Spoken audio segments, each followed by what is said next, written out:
On the Run with Beards and Dunn is back for another episode. We've had a little bit of break in our recordings due to technical difficulties and some medical issues on the Beards' side. Beards, what happened?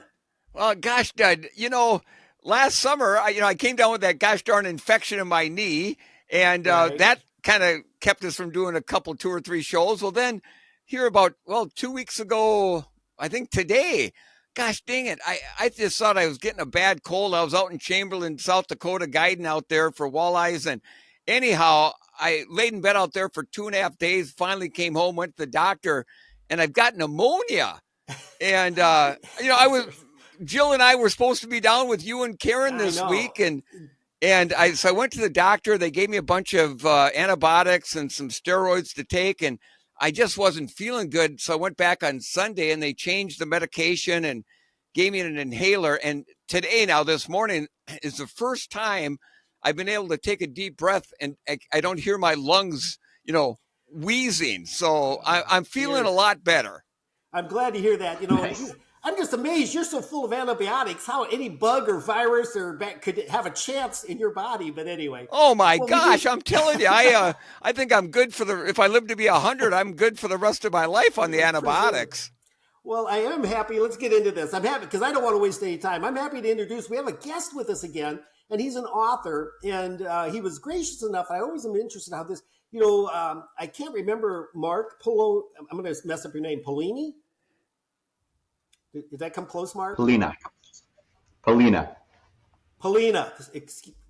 Well, Dunlap turns into Dunlop most of the time, and so I apologize.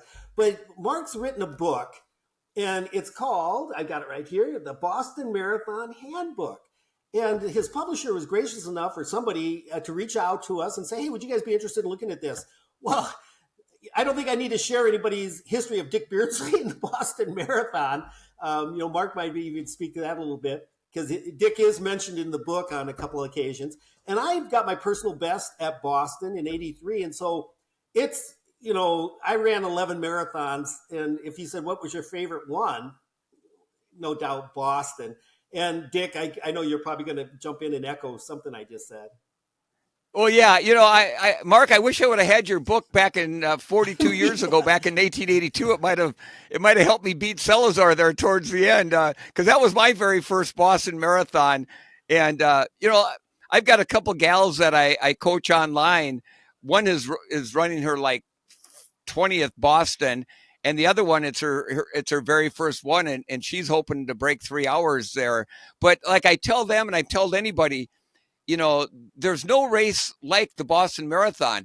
And I've always told people, if you qualify for Boston, but you just don't have the money to fly out there and have a hotel, hitchhike out there and sleep on a park bench, because it's worth every gosh dang effort you put in to get ready for that race. There, in my opinion, and I've been fortunate to run, marathons around the world, there's no race like the Boston Marathon. And Marc, I'm sure you can attest to that. I absolutely would agree. I mean, I've run 26 marathons. I've run, some larger ones like Chicago, New York, probably not all over the world like you have, Dick, but there's nothing quite like the feeling you have when you're standing in your corral in Hopkinton, right? It's just all the history, the rich history of the marathon. You're in the literally the footsteps of Dick Beardsley and Bill Rogers and Johnny Kelly and Des Linden, the names just keep going. And the fact that when you make that left onto Boylston Street and you have 600 meters left and the crowds are just going crazy, and then you have Heartbreak Hill and everything else, it's just, it's magical, right? It's something you really can't duplicate. And I think what makes it really special and separates it even more are the crowds and how intimate that relationship is between the crowds and the runners. I've run the New York City Marathon. I'm not going to pick on the New York City Marathon. It's a great race, but when you're running through the streets of New York, you feel like you're getting this incredible amount of noise, but that's very detached from you as a runner. Whereas, in Boston, you have these generations of families that have been spectating for years and years, and they know the race, they know the runners, and it's just electric, right? That's something you just don't get. Mark, absolutely. In fact, I was speaking at an event. This was years after I ran Boston in '82, out at a conference in Hopkinton.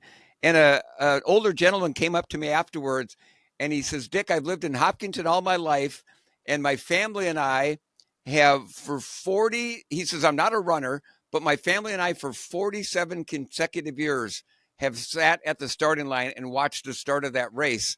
And it really is something. And, back when I ran it in 1982, it was really the first nice spring day they'd had all spring. It was about 70 degrees at the start. And as you probably obviously are aware of, back then the race started exactly at 12 noon. And so it was a very warm, sunny day, great day for the spectators. And back then there was no fencing along the streets. So that last, especially the last probably 6-7 miles, well, really actually, yeah, about that. I mean, the crowds were so on top of Salazar and I, there was barely room for us to run side by side. And, towards the end of the race, as bad as my body was hurting, what hurt worse than anything, my ears were ringing from the noise from the crowd. And they're so into it. Like I said, there's no race like it. There's no spectators like the ones that are at the Boston Marathon. I have a question. When Agreed. I will say one thing. Go ahead. No, I was just going to say one thing.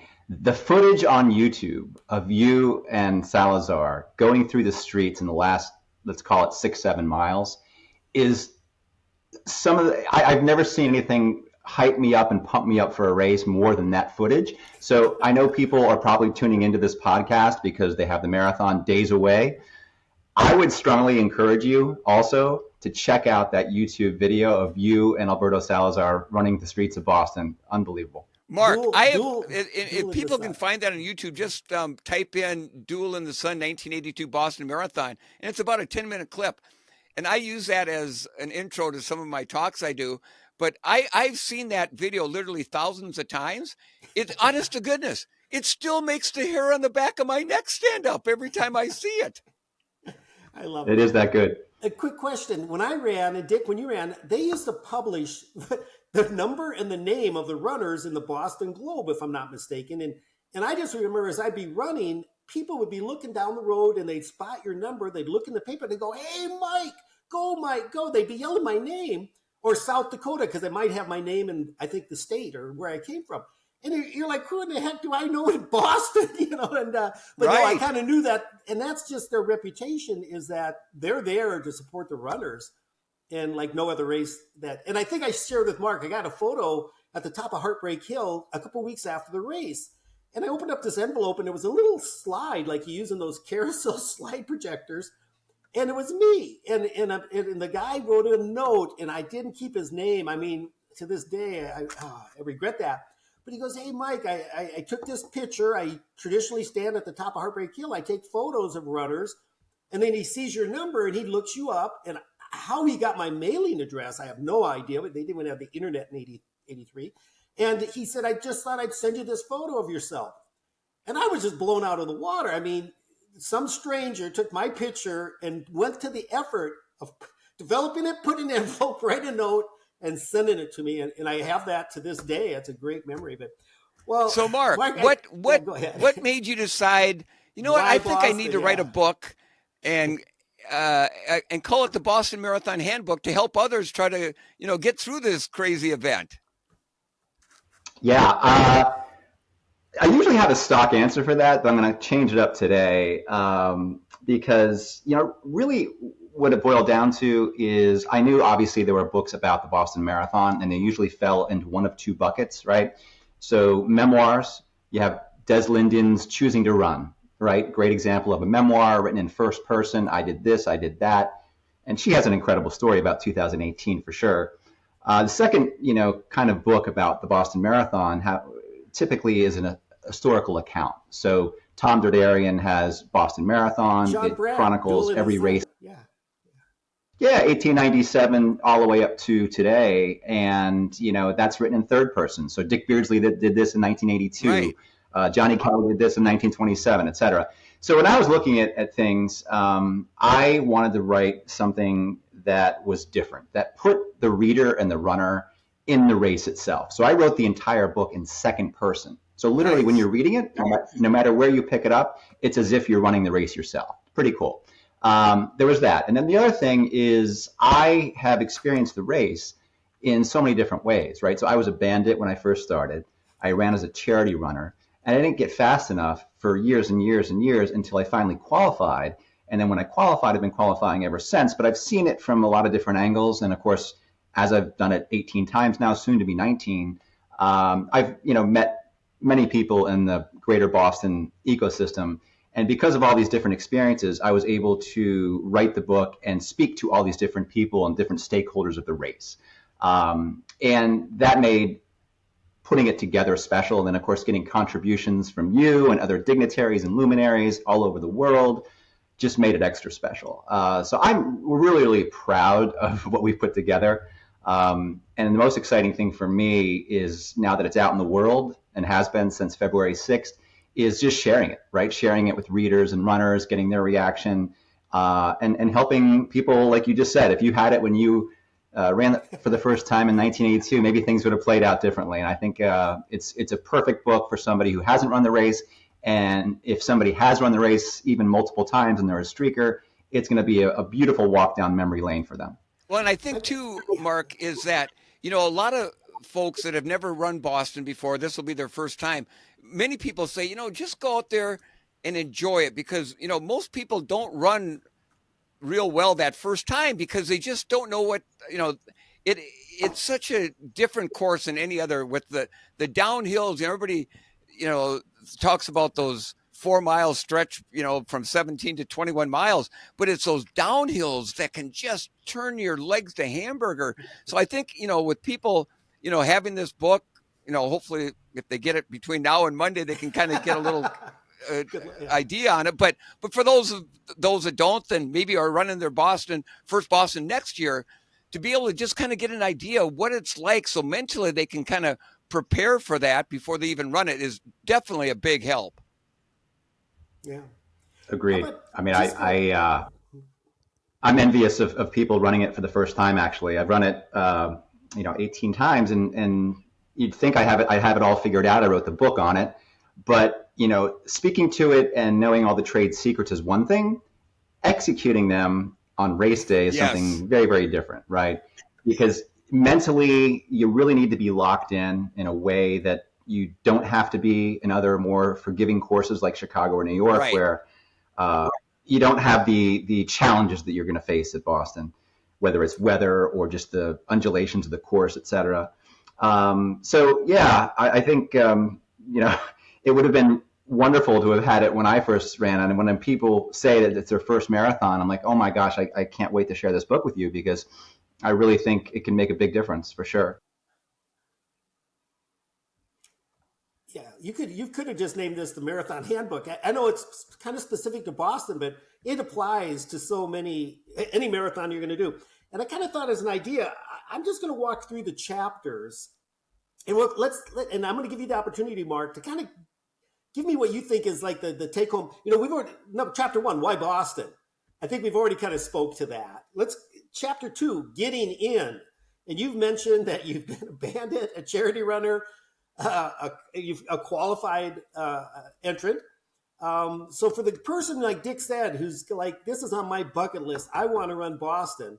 What would be your advice for how do you get into the Boston Marathon? Number 1. Ooh, just to get in, it's not easy, right? So 80% of the runners are qualified runners, and then the other 20%, as a rule, are charity runners. So either you're going to qualify for your age group at another marathon somewhere in the world that the BAA, deems credible, or you're going to raise roughly nowadays $7,500 to more than $10,000 for a charity that happens to be involved with the Boston Marathon and the BAA. So, either one of those things is not easy. So people who are no, for sure. And, people who are looking to qualify, the good news is that there are races that you can run that the BAA honors that are literally almost straight downhill. So there are these races out west called Revel races where they Big Bear is an example. Mount Charleston is another, where you literally go down 5,000 feet over the course of 26 miles. So you can stack the odds in your favor by running down the side of a mountain. The difficult thing, though, is even if you were to find a course like that, it's no longer just good enough to qualify, because if you qualify, then you have the right, of course, to register for the Boston Marathon. But in 2024, this year's race, more than 11,000 runners who qualified and registered are not running the race because they didn't have a buffer, which this year I believe was 5 minutes and 24 seconds faster than their qualifying time. And if you didn't exceed that, then you were not allowed in the race. So Mark, I don't know if I gotta chime in here, because this has bothered me for a long time. And to me, now this is just my opinion, but you qualify, you hit that qualifying standard, you're so excited, and then you got to wait and wait and wait to see if you got the big enough buffer. In my opinion, what the BAA needs to do is just set the standard a little tougher, and if you hit that qualifying mark, darn it, you're in. This where you have to have a buffer and stuff. To me, I don't know. It just gets people in a funk, and they're like cat on a hot tin roof, waiting to see, oh, did I get in? Did I have a big enough buffer? Again, just my 2 cents in my opinion. All right, that's interesting. I don't wasn't disagree with aware you of at the all. buffer. Yeah. I think it's a little imperfect that you can qualify and not get in. However, Right. I think there's another side that would argue that it is kind of cool to not know what the buffer is, because that buffer changes year by year. It does. And because it changes year by year, you're never quite certain what it might be. Therefore, because of that, you really have to bring out your best in your qualifying race, and every second counts, right? Because you don't know what number you have to hit. So if you take that away and you just have that single number, I'm not saying that's wrong, but I think you'd probably have a camp that would argue that it is better if there is a buffer of some. I see some your degree. point. I see your point on that, and I can see where that makes sense also. Okay, Dick, what number did you wear at Boston in 1982? Do you remember your number? Yeah, oh yeah. In fact, I'm looking at it sitting up on the wall here in my man cave. I was given bib number 3. Alberto Salazar was given bib number 2, and Bill Rogers was given bib number 1 because Toshiko Seiko, who had won the 1981 Boston Marathon, and Bill got second, did not, or Bill got third, I guess, did not come and run that, defend his championship. So yeah, so Bill was number 1, Salazar was number 2, and I was given bib number 3, and that was a big deal because I think on the Friday before the race, they have a big deal for some of the so-called elite invited runners, where they have this big ceremony where they present you with your number in front of all the media and stuff. And I remember that was a real exciting day for me too. I got number 102, which I believe I was the 102nd fastest applicant that registered for the race, and I think I got that from Grandma's in 1982, where I ran 221 something. And so when you get your number and you kind of look at it, and you go, okay, there's 101 guys on this or women on this starting line who are faster than me, and so you kind of know where your point is. And does that still play out to this day, Mark? Do they kind of seed the runners by double numbers, triple numbers, quadruple numbers? Okay. Cool. Oh yeah, I think that's one of the special things about the race. Whether you're bib 3 or bib 102, my lowest bib was 2,745 one year, so not quite at your level. But no matter what corral you're in, with the exception of the charity runners, you could almost say, Boston in a way is 3 races in one. You have the elites running their race for money, right? You have the qualified runners running their race, and then you have the charity runners, the party in the back, so to speak, running their race. So literally, they're all played out in real time, one after another. But when you're in your corral in Hopkinton with your number on your chest, it is a special feeling because everybody around you has run a similar time within seconds, right? Somewhere in the world to earn the right to be in that corral with you, which creates a lot of challenges in and of itself because there you are standing in your corral. You may or may not be trained. You might feel undertrained. You might just have a niggle that you're working yourself through.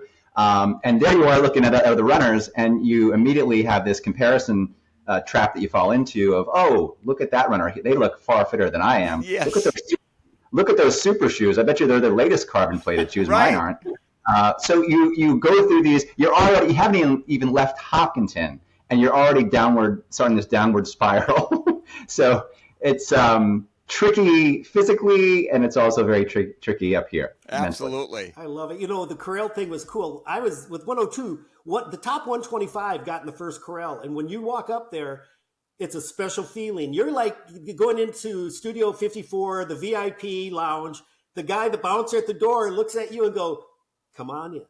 And and I'm getting chills, and because it kind of said to me, "You made it," sort of thing, and that was very motivational. It is intimidating when I looked around and saw, it was the qualifying race for the 1983 World Championships. It was Boston in '83, and so it was the who's who of American running was standing in that corral, all except two guys, Alberto Salazar and Dick Beardsley, were the only two guys that weren't there. Dick was injured, and I don't know what Alberto's deal was. He was elected not to run. And so that was so cool. That was so cool until the gun goes off. And then you realize you're maybe not in the right corral after all. But anyway, so going on to chapter 3. Chapter 3 of your book talks about training. And, there's a plethora of books out there on marathon training. What would you, I know the weather at Boston has always been such a throw it up in the air and see what falls out, sort of thing.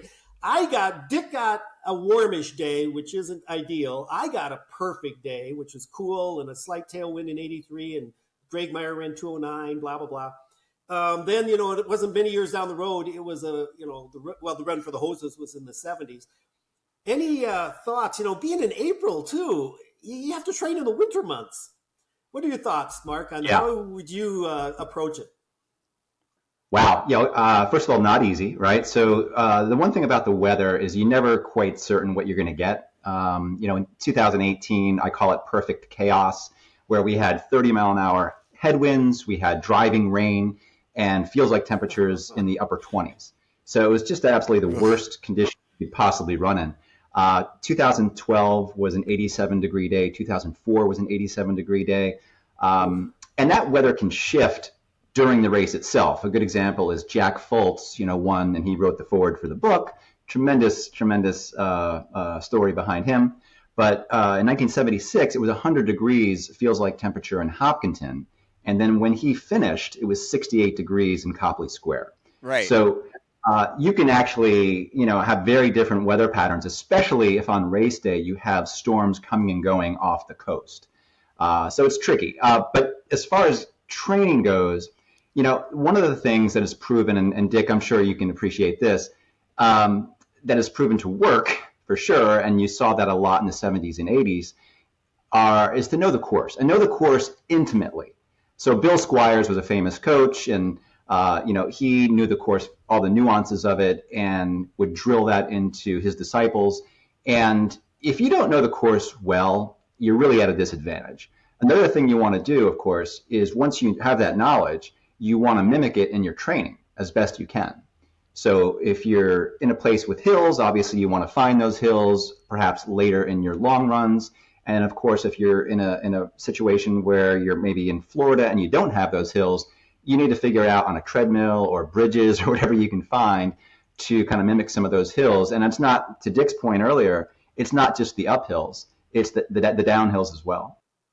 Mark, Coach Squires was my coach, and I flew up to Boston. I actually live in northern Minnesota, but we don't have many hills here. So I went down to Atlanta, Georgia for a couple of months to train, not to get out of the cold, bitter winter here in Minnesota, but just to get on the hills.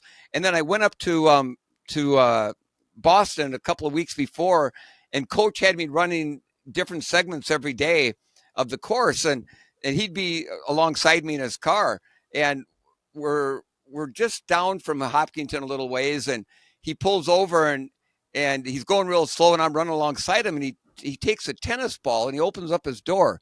He goes, and it's kind of a downhill section. He goes, Dickie. He always called me Dickie. He goes, Dickie, I want you to follow this tennis ball because it's going to take you the shortest possible route to run on this road. And back then, if coach said go knock your head against a telephone pole 10 times, I would have done it. So he chucks this ball out, and I'm following this ball for the next mile and a half down this downhill section of Boston. And on race day, I pretty much ran it just the way that gosh dang ball went on that day in practice. That's fantastic. So the tangents. I mean, if you Right. don't run the tangents in any race, Exactly. in Boston, there aren't many turns at Boston. No. However, even though you don't have a lot of the turns that you have in Chicago or New York, you do have, like you said, you have the tangents. Right. And if you don't get those right, then you could add literally a quarter mile or more Absolutely. to your actual, and that makes a difference. All right, you guys are getting a little ahead of me here. You're on chapter 7 now at the race. But let's back up just a little. Okay, so we've talked about training, the winter, you're going to train with what you got. I would imagine if I was getting ready for Boston again, which is kind of an interesting thought, I would prepare for heat. I would, even though it's winter months, I'd probably wear double sweats. Treadmills weren't on our horizon back in the early 80s. At least they weren't for me. And I don't know, Dick, you didn't have one in 82, did you? When you ran Boston? I didn't. No. And so, we would just have to, bundle up, and kind of force fluids and kind of just pretend. Because if you got a cool day, you're ready for that anyway. And if you got the warm day, I think Ron Dawes, wasn't he one that would wear triple sweats or something like that? Because he was just always preparing for the heat of Boston and what have you. Pre-race, in your book, I really enjoyed it. You talked about the runner's village. I've never heard that term before because Dick in 82 and I in 83, we had a high school gymnasium. I guess that's the athlete's village now. Correct. So, it sounds like it's Disney World. I was going to say, there was no village when I was there. Anyway. I mean, they've taken the behind the high school, Hopkinton High School, which you know, the woods, and turned it into Athletes Village. Listen, it is a nice little respite for runners, especially on a decent day, because they have the canopies, and so you're shielded from the sun. But I can tell you from experience, in 2018, when it was raining sideways and had 30-mile-an-hour winds, it doesn't save you from that. No. It was just a miserable experience. Not to mention the ground itself was just mud. So, but it is nice. I will say, I'll add to that though, and Dick, maybe you could speak to this, and maybe you as well, Mike. The elites now aren't, of course, at Athletes Village. They are in their own separate place. And then, of course, many charity runners have commandeered houses in Hopkinton. So they're actually in air conditioning, on carpet, on a sofa, watching TV, while the masses are at Athletes Village underneath a tent, basically. It's not to say it's a bad thing, but it has improved a lot. Porta potties, different things like Gatorade and water, ample opportunities to fuel yourself. But yeah, it is interesting that it used to be, to your point earlier, it used to be a noon start, so you'd be waiting out there forever. Hours. And I was there in 2003, and 2004, and 2005, and it wasn't until 2006, I believe, that they changed that. So I did get a little taste of it, and on a hot day, you just bake. Not good. So, Mark, back in 1982, so as an invited runner, we had to find our own way up there to the start. So I ran for the New Balance Shoe Company, and so I jumped in to the back end of a station wagon. There were like 9 New Balance athletes crammed into the station wagon, and the only place left was that little luggage compartment in the very back of a station wagon. So I crawled through the back window and sat in there. Well, the window, they couldn't get it to go all the way up. So all the way to Hopkinton, that exhaust was coming right in. And man, by the time I got to Hopkinton, I was green in the gills. And my coach, Bill Squires, had gone up a couple of days before and just started knocking on doors to see if he could find somebody that would let me, kind of park myself in their house. And he found this little old lady that had a room for me and a pitcher of water, and so yeah, it was a little different than now how these elite athletes get.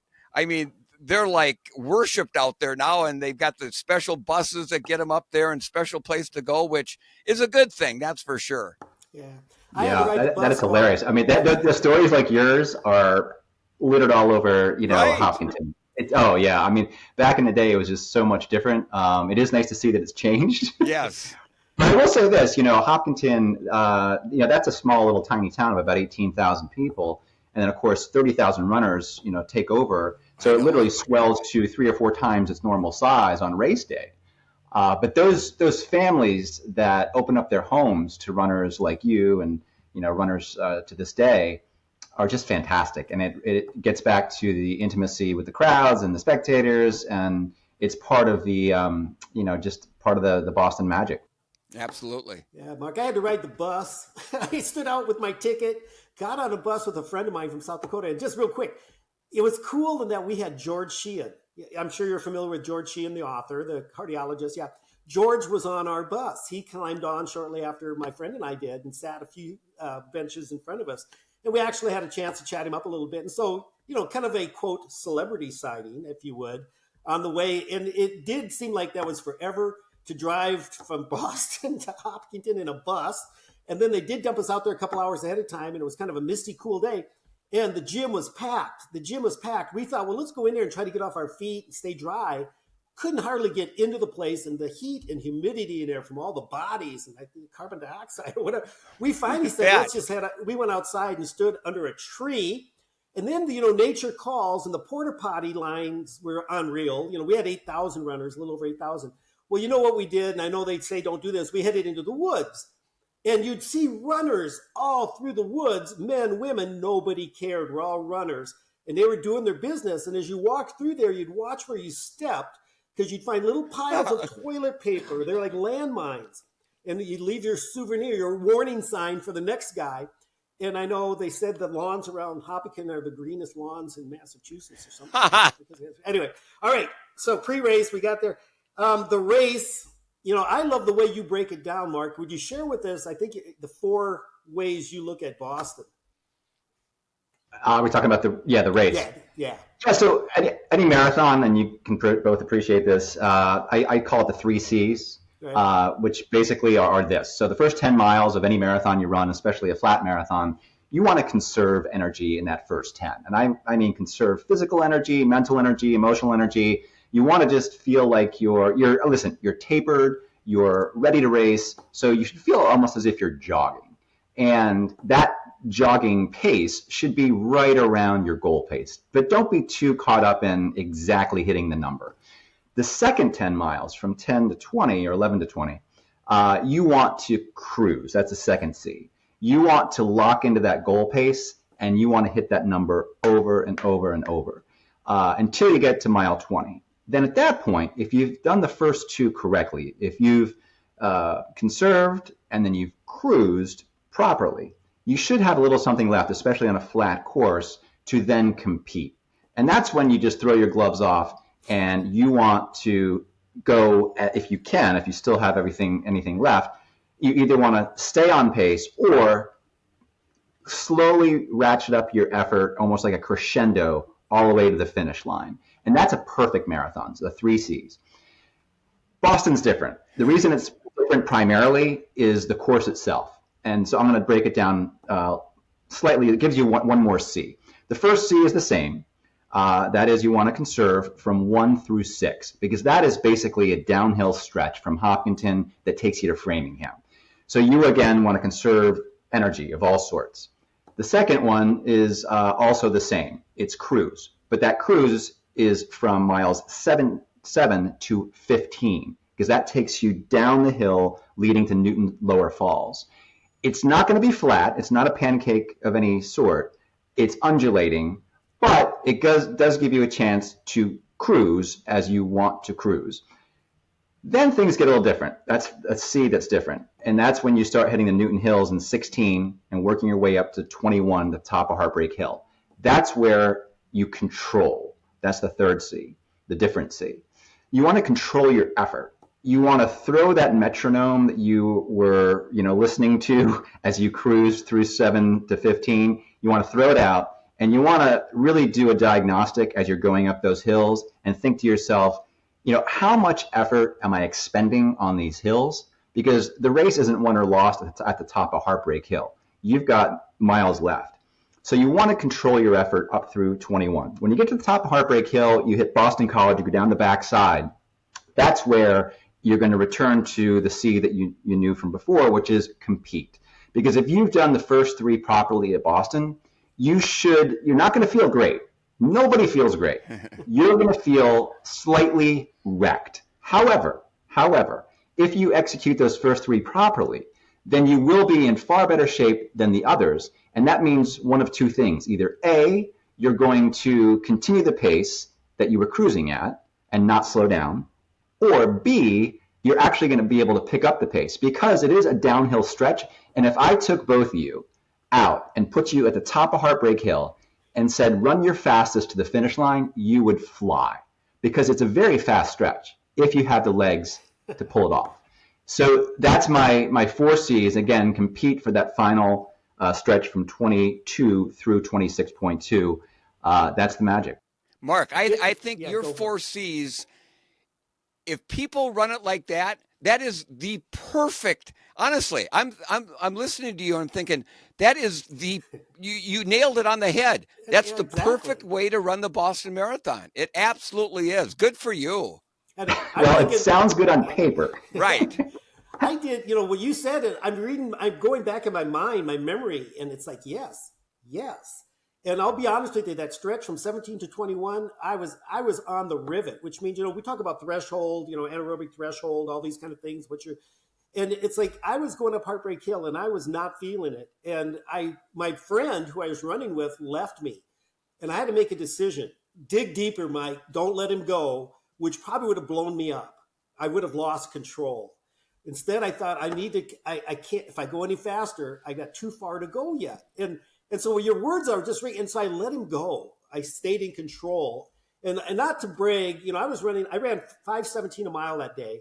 I ran a 5:56. I was really good at remembering my splits and people I had a watch on and I could look at the mile markers. I ran a 5:56 up Heartbreak Hill. And when people say, oh, it's not that big a deal, you might not even notice you went up it. That's a bunch of crap. I trust me, I knew it when I was going up Heartbreak Hill. I did not feel well. And I thought, man, I just ran like a 6-minute mile and I'm trying to run sub 5:20s the whole way. But like I shared with you, I got to the top, I regrouped, and the crowd up there at 21 miles, I got a cheer, I got goosebumps, and I got my mojo back. And I was able to compete the last 5 miles. But I think if I would have went just a hair harder in that 17 to 21 mile stretch, it would have been the walking wounded, dead, whatever you want, a zombie crawl home. And so, yeah, I think you nailed it. I love you. I love that description. Post race, I get tears in my eyes because when I crossed the finish line, my friend who had left me, I had caught him and we both ran in the 2:18s that day. And we were hugging and crying like little babies. I am not kidding. It was that emotional. And I don't know about a lot of runners at the finish. Dick finished. I think he was in kind of shock almost. I'll let him speak for himself. But we were on a high that I've never been able to replicate anywhere. And the people at Boston were so appreciative. And the announcer was yelling, these runners, we ran under 2:19, are all qualified for the 1984 Olympic trial, and people were just going crazy. And my friend and I headed to the garage. I guess there's like underneath I can't remember, the Prudential or whatever. And we decided we just said, let's get back to our motel rooms. We wanted to call our friends and family. And as we walked through the lobby of the Sheraton, I think we were staying at the Sheraton, Brooks had put us up, and people were looking at us. And I think we were the first runners in, because a lot of like the 2:10 to 2:20 guys are still milling around at the finish. And as we walked through the lobby, people were going, did you guys just run the marathon? And we would go, yeah. And Virgil and I had grins from ear to ear. We go, yeah, we did. We just qualified for the Olympic trials. And people were like, oh my God, that is fantastic. And they were patting us on the back. They were, going up the elevator. I mean, it was just like, it's surreal. You couldn't write this script. That was my post-Boston experience, was just nothing but joy and exhilaration. Dick, how was yours? Well, Mark, and so when I, when Salazar and I kind of broke away with about 10 miles to go or so, and we were just hammering each other right to the finish line, and I ended up getting out kicked and losing by 1.6 seconds, but I remember coming across the finish line, and I'm looking up, and I'm seeing I just ran a 2:08 marathon, and half of me had never been so happy and excited in my whole life, and the other half of me had never been so disappointed. I'm thinking, I just ran a 2:08 marathon, but I got second. And I remember going back to my hotel, soaking in it should have been an ice bath, but back then we didn't know that. I was sitting in as hot of water I could possibly get my body into. And I'm thinking, what could I have done differently? And I remember going back in my head and kind of visualizing almost every step of every mile from Hopkinton to the finish line in Boston. And when I got done, Mark, I had a smile from ear to ear because absolutely nothing. And at the end of the day, no matter how you finish, what kind of time you run, if you know you gave it your best effort, how can you be disappointed in that? And it was, for me, it was, like Dunn said earlier, we didn't have cell phones, things like that, but I got some telegrams from people. I got phone calls, and the excitement from my mom and dad and my family and Mike and so many people I didn't even know. And I remember a couple of my buddies said, "Man, Beards, congratulations, but you mean to tell me you couldn't have made up 1.6 seconds in a race that's 26.2 miles?" And so, I have nothing but just great memories of after the race and spending 2.5 hours with the media in the Prudential garage, talking to them, because I should have been in the medical tent with him, but he was in the medical tent. So the only one they had to talk to was me. And it was something I'll never, ever forget. Fantastic. I can only imagine what that experience was like. But, I think one of the things about Boston that makes it really, really special is this, and that is it is a point-to-point course. So, for instance, in Chicago, you're running around, meandering around the city. In New York, you're doing a lot of the same thing. In Boston, you're in this pastoral town in the middle of nowhere. Yeah. And then as you're moving through to Ashland, to Framingham, to Natick, to Wellesley, it's beginning to feel as you go more and more like a city with every step. And it's almost like it truly is a journey. I always like to say that a marathon, no matter where you're running a marathon, is kind of like a microcosm of life, right? So many things are happening to you. You're triaging all the time. You're mentally spiraling and digging yourself out of it. You're going through all these things that you're going to go through in life too. But at Boston, you just have this journey associated with it. And then once you make that turn, to your point, when you get across the finish line, all those emotions, especially that turn onto Boylston, and you have that 600 meters left, and the crowds. If you want to, renew your faith in humanity, just go to the Boston Marathon finish line and see those runners. I don't care what time is above their head, just see them crossing the finish line, and it will just supercharge you to do something important with your life, for sure. Chapter 9. Now what? Beyond Boston. What's your thoughts there? Whew, yeah, so obviously you're talking to somebody who's finished 18, getting ready for his 19th. So I have my talons into Boston, but there's going to be a point where I'm going to be like Forrest Gump, and I'll be like, I'm done now. And that's a good question, because there's so many things that you can do, right? Triathlons are kind of like this thing that I might want to try. Obviously, there's trail running. Mutt runners always talk about the wonders of running in the woods and that type of thing.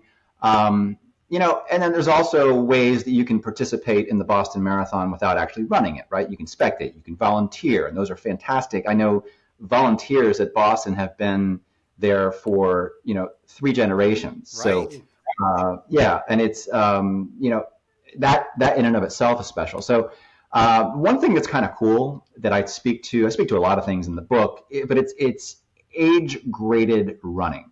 So even if you're done with your marathons, you're done with Boston, you can still run, and you can compare your times through an age-graded, formula to all your times. So Dick Beardsley could go out tomorrow and you could go run something and you could say, well, how does that compare to my 208 and change at Boston in 1982? And you'll have an answer because it's literally a formula. It would be embarrassing, let me tell you.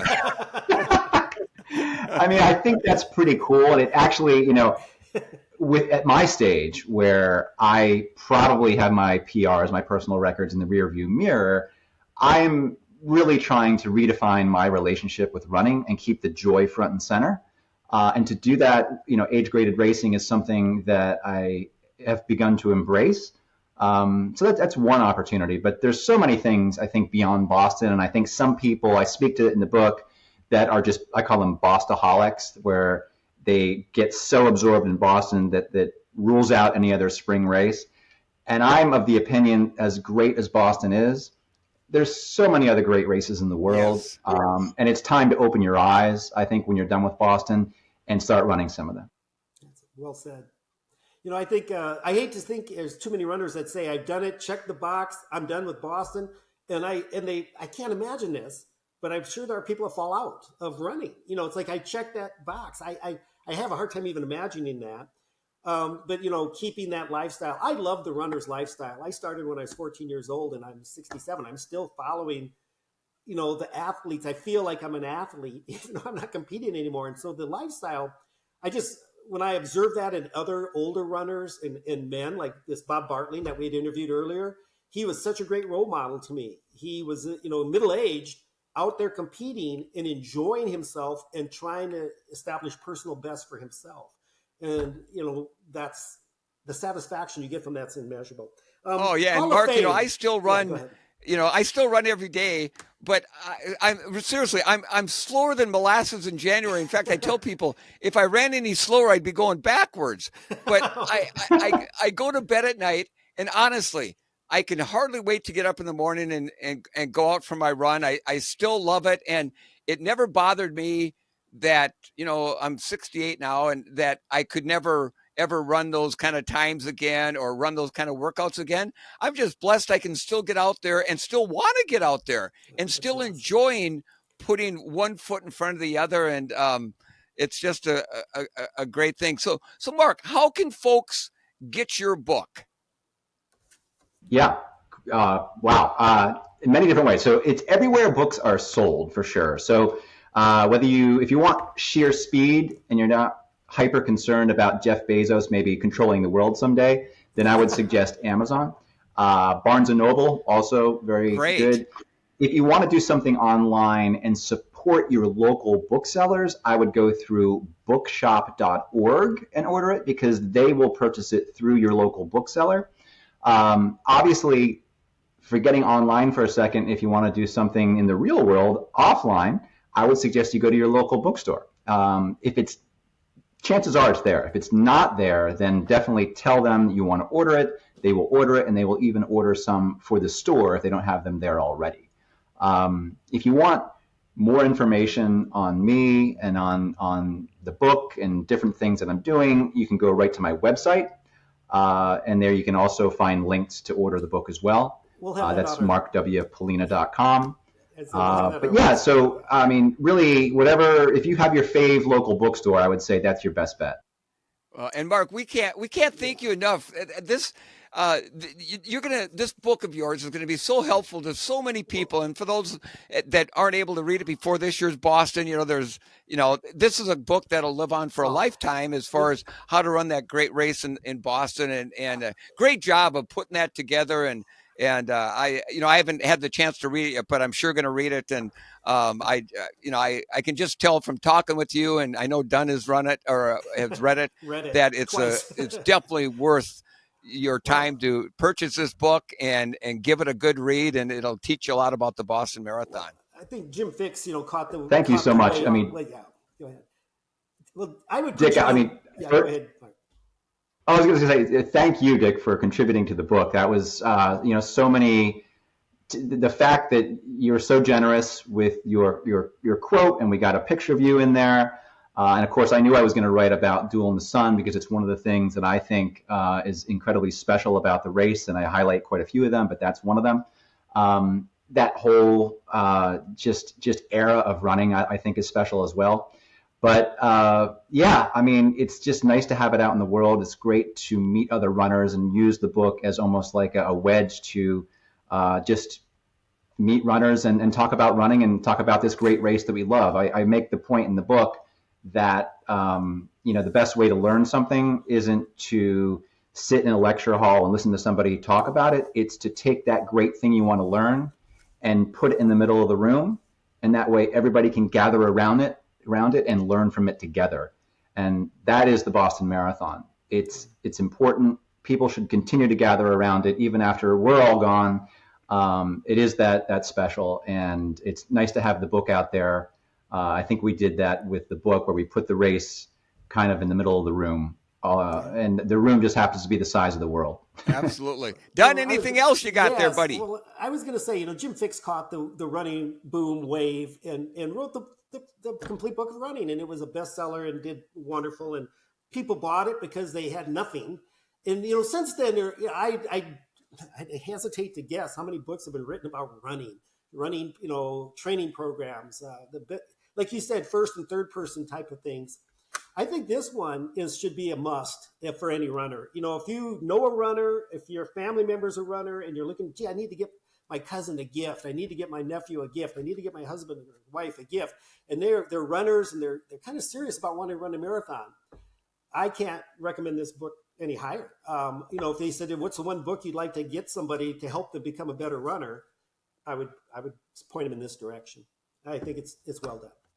Well, again, Marc, thank you so much. We want to thank everybody for listening today. And if you have any questions for us or comments about our show, you can contact us directly on our website at beardsanddunpod.com, or you can leave us a comment on your Facebook, Instagram, or X, all at Beards and Dun Pod. And Marc, we want to wish you the best of luck coming up on Monday, April 11th, or excuse me, April 15th, for your 27th running of your 27th marathon and your 19th Boston Marathon. What's your goals Thank for you Monday? so much. I'm going to put you on the spot. What do you got in the back of your head? Oh, my time goal? Yeah. Mm-hmm. I'm going to be following the race. So I want to put your name in there and see how you're doing. Okay, we all have one thing in common. Our PRs all have an 8 at the end. So you ran a 2:08, you ran a 2:18. My PR is a 2:58. So wow!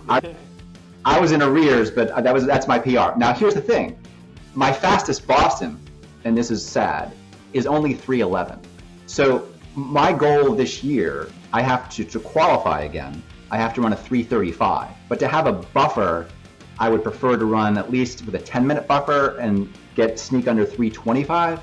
And I'm thinking if all the stars align, it doesn't get too warm, it looks a little warmish, that I could probably go 3:20. So great. If there's a magic number, we'll see if we can get below 3:20. We're going to be watching. Awesome. I can't wait. Well, Marc, thank you so much. I really appreciate your time. I've enjoyed listening to you. Your kindred spirit. Listen, thank you. It's an honor to be on your show. I'm a big fan, and obviously I aspire one day to run as fast as you. It probably won't ever happen, but it's just it's really a privilege to be with you two legends. So thank you for reading the book and sharing it with the world. Thank you, Marc. Thank you, Marc. See you, Don.